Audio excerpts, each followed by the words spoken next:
Ito nga pala yung kuha niya sa malapitan. Oh, diba? Ang sarap. Sige pa, ya. Sige pa. Bubuga muna natin ang pressure washer para matanggal yung mga alikabok at yung mga nakadikit na matitigas. Santo talaga ako maglinis guys. Umaabot ako ng 1.5 oras. Pero pag naligo ako, wala pang 5 minutes. Pero seryoso, umaabot talaga ako ng mga ganong oras guys. Dahil bihira lang talaga ako maglinis. Dahil lang sa tulong ng pinapahid natin. Mamaya, ipapakita ko sa inyo kung ano yung pinapahid natin. O, diba? Hindi ako nagbibiro, talaga nagiging hydrophobic yung kaha nyo. Kaya iyan ang sinasabi ko kung bakit minsan lang ako maglinis. Ito, alas 5 na at padilim na rin. Kaya kailangan natin bilisan yung pagpapatuyo neto. Buti na lang, nakabili din tayo sa online netong power blower. Yo guys, ganito nga pala maglinis sa mga pogi. Yan o, nakikita nyo ba yan? Yan. Mukhang malinis, diba? Pero pag tinignan mo maigi, yan, dumi-dumi. Okay, yeah. So, naabutan na kasi to ng ulan guys. Mga 3 ulan na to. Tinitiis ko lang, ngayon lang tayo maglilinis. Ayan o, nakikita nyo, madaming alikabok, madaming mga nabuong putik. Lalo na tong ilalim, mini-maintain natin tong ilalim guys. Kasi pag nasiksikan na ng putik yan, mahirapan na talaga tayo maglinis. Okay, so samahan nyo ako. Papakita ko sa inyo kung ano mga gagamitin natin. Let's go.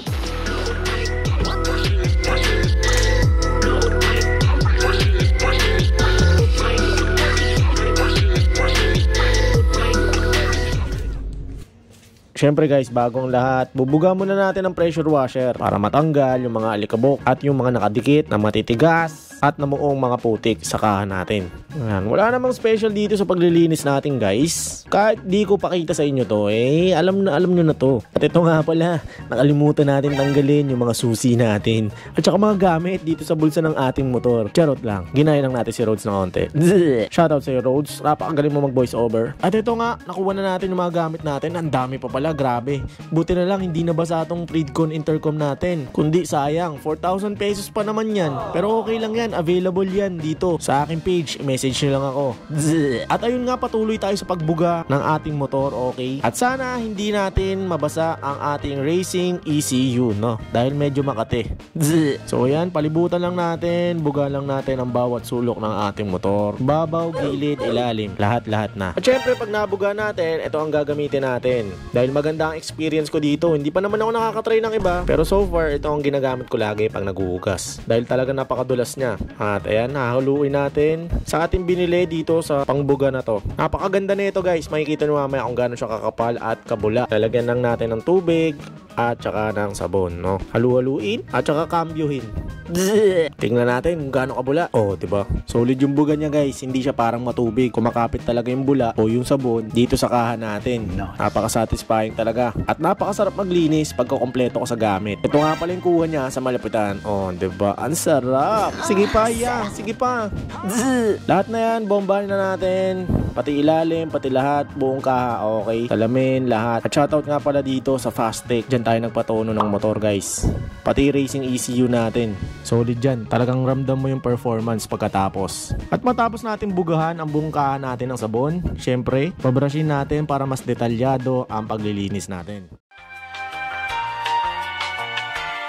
Hindi naman siya ganun katigas guys, kaya hindi nakaagas-gas yan. Gagamitin lang naman natin to sa mga singit-singit. Yung mga tipong hindi abot ng basahan at ng foam pagka naglilinis tayo. Dito naman sa kabilang side, ganun din. Subukan lang natin abutin.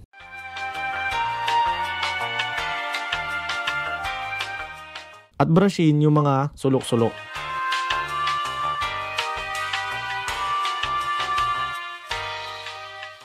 Pati to guys, yung mga suksukan ng tornilyo, binabrush din natin yan. Pagtapos natin brushin guys, ito naman yung susunod natin. Yung kaha naman. Hindi ko alam kung tama to guys. Pero mas inuuna ko kasi yung mga sulok-sulok para hagod na lang ako ng hagod ng basahan. Microfiber towel nga pala ang gamit natin dito kaya sobrang lambot nito at hindi makakagasgas sa ating mga kaha.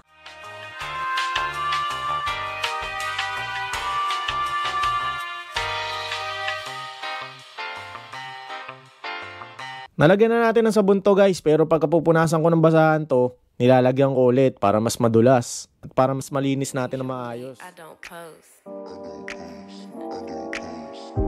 Usually I don't post, but I want the world to know. Time to pull the drop tops out. Summer nights, it's a vibe, yeah. We've been keeping it in the house. Netflix and chillin', I GDM in, yeah. Didn't wanna share my love till I found someone I'm sure of, young and untamed. At At ayun, pagkatapos natin brushin ang sulok-sulok at sabunin ang ating kaha, syempre bubugan na naman natin ng tubig para syempre mabanlawan at matanggal yung sabon. Ito talaga ako maglinis guys, umaabot ako ng 1.5 oras. Pero pag naligo ako, wala pang 5 minutes. Pero seryoso, umaabot talaga ako ng mga ganong oras guys. Dahil bihira lang talaga ako maglinis. Dahil lang sa tulong ng pinapahid natin. Mamaya, ipapakita ko sa inyo kung ano yung pinapahid natin para hindi na kayo masyado maglinis. Nang kagaya ng ganito, yung tipong deep clean. Guys, nakikita nyo yung mga watermarks na yan. Mawawala yan mamaya kahit basahin mo ulit yan. Pag may pinahid tayo, ayun no. Papahid natin tong graphing seal yan. Solid yan mga pre. Tignan nyo na lang diba? Kumakapit yung parang mga tubig niya. Hindi siya nagdumudulas. Okay? So mamaya papahiran natin yung part na yan. Tapos papakita ko sa inyo kung ano yung pinagkaiba. Pagka meron na tayong graphing seal na naka-apply. Okay? Pero syempre tutuyuin muna natin. Kailangan nga pala guys, tuyong-tuyo yung mga kaha at singit-singit ng motor natin. Para mas effective yung ilalagay nating graphing seal. At para ma-absorb kaagad ng kaha natin at dun sa mga singit-singit yung epekto nito. Kaya ito tutuyuin natin ng gusto yan. Gamit nga pala natin yung microfiber towel din na walang din sumipsip ng mga tubig sa ating kaha. Oo nga pala guys, bago kayo magpunas, siguraduhin yung walang mga nakadikit na bato dito or mga ibang bagay na matitigas. Dahil parang yung niliha, yung kaha nyo pag meron nakadikit na ganito. At dahil nga dumidilim na guys, anong oras na rin kasi tayo nagsimula maglinis guys, kaya ito alas 5 na at padilim na rin. Kaya kailangan natin bilisan yung pagpapatuyo neto. Buti na lang nakabili din tayo sa online netong Kila na power blower.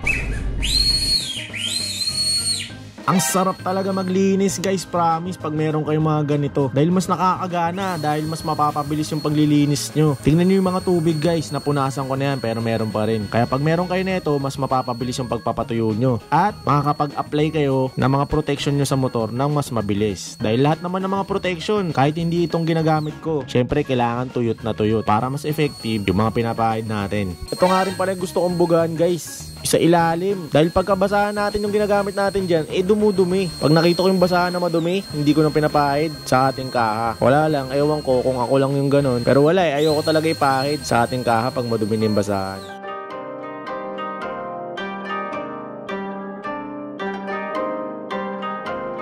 Yeah, legend status, ask about the name. I've been putting in work, collecting, fuck the fame. Up in the stat while they watching the 10 in the game. Either you in it or just a critic, man, we ain't the same. I'm focused on making this history into my top 5. List is listing me, I never got an L on pass. This ain't no... At ito na nga guys, ito na yung papahid natin dahil natuyo na natin ng maayos yung motor natin. Ito nga pala yung nabili natin graphing seal version 3 galing sa DXD South Detailing. Kailangan nga pala guys, may microfiber towel kayo na tuyong-tuyo. Pupunasan mo lang yan, tapos babaliktaran mo yung basahan para ma-buff off yung mga sobrang graphing seal na naka-apply dito. Grabe guys, promise, sobrang sulit ng pera nyo dito. Ibang-iba yung dulas niya guys, grabe. Kung kukumpara mo sa walang coating, sa may coating ng graphing seal, talagang malalaman mo yung pagkakaiba. Sobrang dulas niya pero hindi greasy. Tandaan nyo guys, magkaiba yun. Yung sobrang dulas at sa sobrang greasy. Meron kasi ako nagamit dati. Well, sobrang ganda niya. Nasuserve naman niya yung purpose niya na mapakintab yung kaha natin. Pero sobrang greasy niya. Hindi kagaya nito. Eto tignan niyo yung sinasabi ko kanina. Guys, nakikita niyo yung mga watermarks na yan. Mawawala yan mamaya kahit basahin mo ulit yan. Pag may pinahid tayo, ayun no. Papahid natin tong graphing seal niya, diba? Kumakapit yung parang mga tubig niya. Hindi siya nagdumudulas. Okay? So mamaya papahiran natin yung part na yan. Sandali, kukuha tayo ng tubig. Kala nyo nagsisinungaling ako ha. Eto na guys, papakita ko sa inyo. Oh, diba?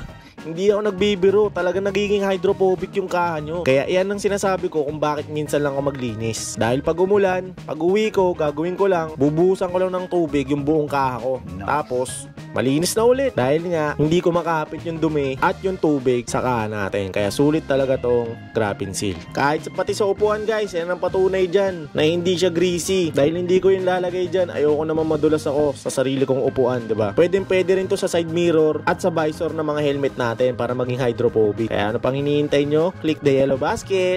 Kahit sa handle grip guys, nilalagay ko yan dahil protection din yan sa dumi. Kasi syempre, hinahawakan natin yan. So kukuha lang ako ng tubig at babrushin ko lang ng onte, magiging okay na agad yan. Lalagyan ko lahat yan guys, pati ilalim, pati lahat ng makikita kong kaha.